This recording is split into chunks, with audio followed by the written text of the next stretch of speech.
성경 함께 읽기 사무엘기상 마지막 장 31장입니다. 사울이 비극적으로 죽게 되는 이야기가 있습니다.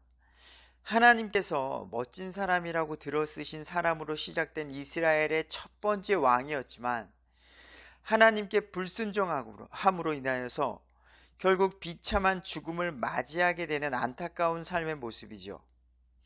자, 이제 1절 블레셋 사람들이 이스라엘과 싸웠는데 이스라엘 사람들이 블레셋 사람들의 앞에서 도망하여 바로 어떤 대결이 막상막하가 아니라 비참하게 도망하는 모습으로 시작되어집니다. 길보아 산에서 죽임을 당해 쓰러지니라. 이스라엘 백성들이 많이 죽임을 당하고 지게 되고 있는 상황인 거죠. 2절 블레셋 사람들이 사울과 그의 아들들을 맹렬히 추격하여 사울의 아들 요나단과 아비나답과 멜기수아를 죽이고 싸움이 사울에게 심히 불리하게 되어 활 쏘는 자들이 그를 마침해 사울이 그 활 쏘는 자들로 인하여 크게 다치니라. 너무나도 슬픈 이야기죠. 사랑하는 아들 모두가 죽게 되는 일이 여기 있게 되었고 자신도 이제는 화살에 맞아서 크게 다치게 되는 상황에 이르게 된 거죠. 이 모든 것들은 이미 예언이 되어져 있었습니다. 우리 언제예요? 우리 사울이 해서는 안 될 점치는 여인에게로 갔죠.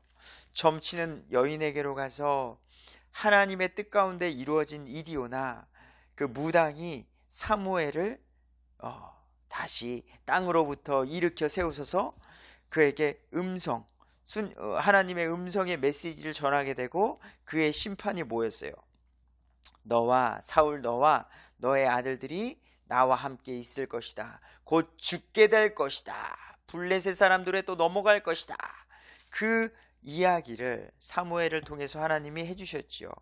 그 일이 지금 31장에서 일어나는 거예요.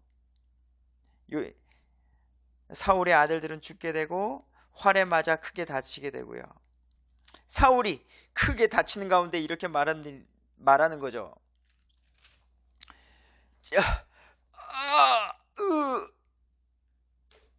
앞에 있는 군사에게 네 칼을 빼어 그것으로 나를 찌르라. 할례 받지 않은 저 블레셋 자들이 와서 나를 찌르고 능욕할까 염려하노라. 자, 블레셋 사람은 아주 잔인하기로 소문이 났습니다. 만약에 생명이 있는 그때에 블레셋 사람들이 사울을 데려갔다면 그냥 죽이지 않았을 거예요. 치욕스럽고요. 아주 더욱더 고통스럽게 사울을 죽였을 겁니다.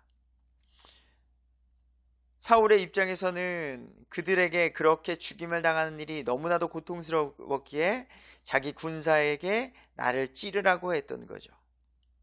그러나 그의 병기든 자가 사울의 군인이었던 병기든 자가 심히 두려워하여 감히 어찌 왕을 죽입니까?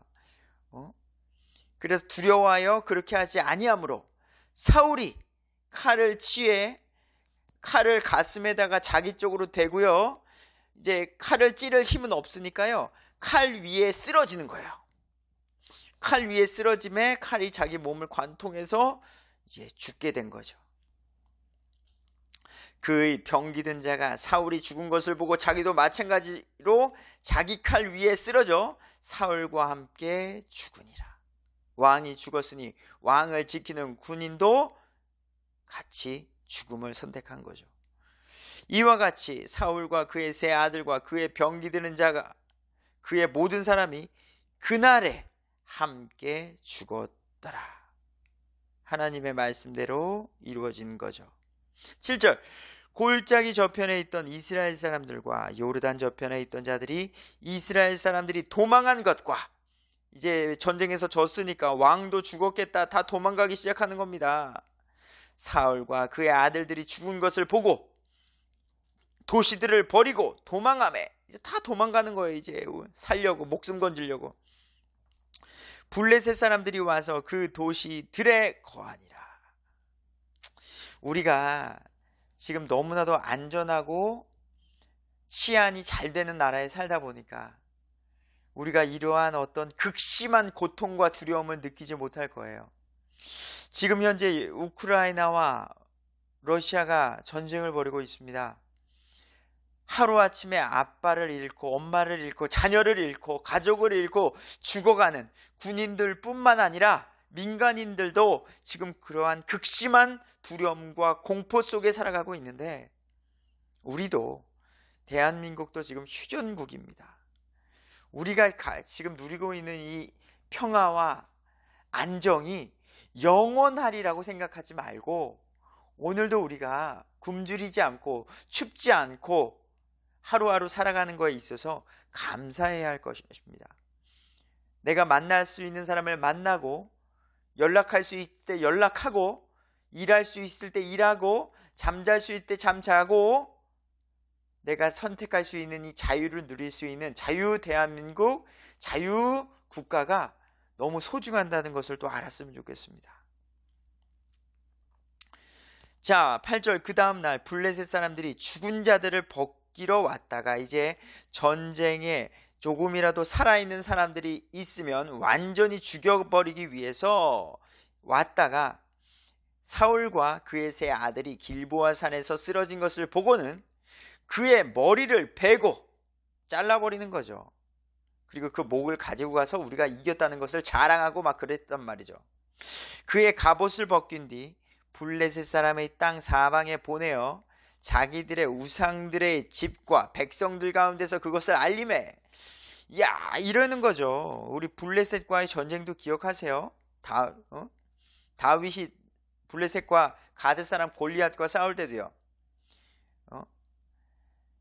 골리앗이 이렇게 말했잖아요. 너희는 너희 신의 이름으로 나오고 나는 나의 신 이름으로 나와서 싸우자. 누구가 누구의 신이 더 센지 한번 대결해 보자. 이것처럼 블레셋 사람들은요, 이스라엘의 왕을 잡아다가, 야, 여호와 하나님을 믿는다고 하는데 여호와 하나님 믿으면 이렇게 돼. 모가지 잘리는 거야. 죽는 거야. 우리가 믿는 신이 진짜야. 라고 말하는 거죠. 그래서 그런 사울의 목을, 그 아들들의 목을 베어서 사방으로 보내는 일이 있게 되는 거죠. 10절 그의 갑옷은 아스타롯의 집에 두고 그의 몸은 벳산 성벽에 묶어두니라. 그래서 죽은 시체도 치욕스럽게 만드는 이런 일을 자행하는 게 이 블레셋 사람들입니다. 자, 11절 야베스 길앗 거주민들이 이제 이스라엘 백성의 사람들입니다. 블레셋 사람들 이 사울에게 행한 일을 듣고 모든 용맹한 자들, 그러니까 길앗 야벳의 거주민들 중에 모든 용맹한 자들이 일어나 밤새도록 가서, 그래도 우리의 왕이었던 사울의 몸과 그의 아들들의 몸을 벳산 성벽에서 취하여 야벳으로 돌아와 거기서 그 몸들을 불태우고 그들의 뼈를 가져다가 야벳에 있는 나무 밑에 묻고 7일 동안 금식하였더라 라는 이야기로 우리 사무엘상이 끝나게 됩니다. 성경을 읽으실 때에 조금이라도 도움이 되길 바라며 우리 다음 챕터로 다시 만나도록 하겠습니다.